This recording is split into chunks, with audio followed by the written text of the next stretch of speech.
Investasi Cina di Ibu Kota Nusantara, IKN, kini mendekati 70 triliun rupiah mencakup sektor perumahan, moda unit terpadu, MUT, dan pembangunan jalan. Hal itu terungkap ketika Deputi Bidang Pendanaan dan Investasi Otorita IKN Agung Wicaksono menerima kedatangan Duta Besar Republik Rakyat Tiongkok untuk Indonesia Hai Wang Lutong di IKN.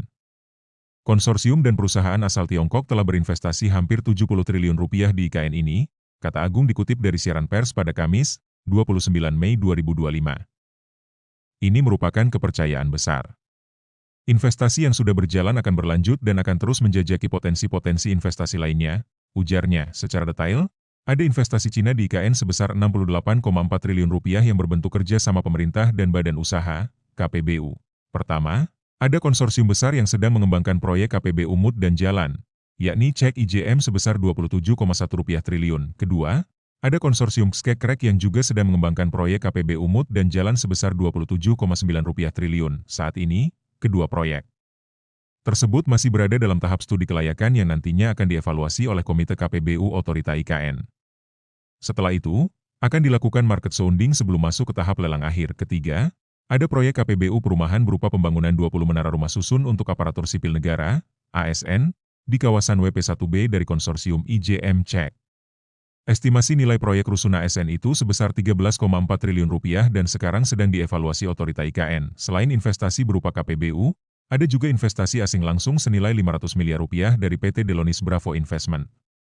Investasi langsung asing dari PT Delonis Bravo Investment telah memulai pembangunan Delonis Nusantara Commercial Complex pada September 2024. Baca juga, investasi Cina di industri nikel bernilai miliaran dolar. Bagaimana kondisi pekerjanya? Kompleks ini berdiri di atas lahan seluas 24.200 m2, dan akan menghadirkan hotel ramah lingkungan, apartemen servis, ruang retail, perkantoran, fasilitas olahraga, serta ruang terbuka hijau. Hingga 26 Mei 2025, Otorita IKN telah menerima 36 Letter of Interest, LOI, asal Cina. 32 diantaranya untuk skema KPBU dan 4 untuk skema investasi langsung. Sektor-sektor yang diminati mencakup energi, perumahan, digital, pengelolaan sampah, infrastruktur transportasi, infrastruktur dasar, industri hijau, gaya hidup, hingga media dan penyiaran. Wang Lutong pun mengapresiasi kemajuan pembangunan IKN. Menurut dia, Cina melihat IKN sebagai peluang strategis untuk berinvestasi di kawasan Asia Tenggara. Wang Lutong, yang juga didampingi Kamar Dagang Cina di Indonesia Sun Xiangbi, akan mendorong lebih banyak perusahaan Cina berkontribusi dalam pembangunan kota ini. Terima kasih sudah nonton, jangan lupa like, subscribe, dan share ya!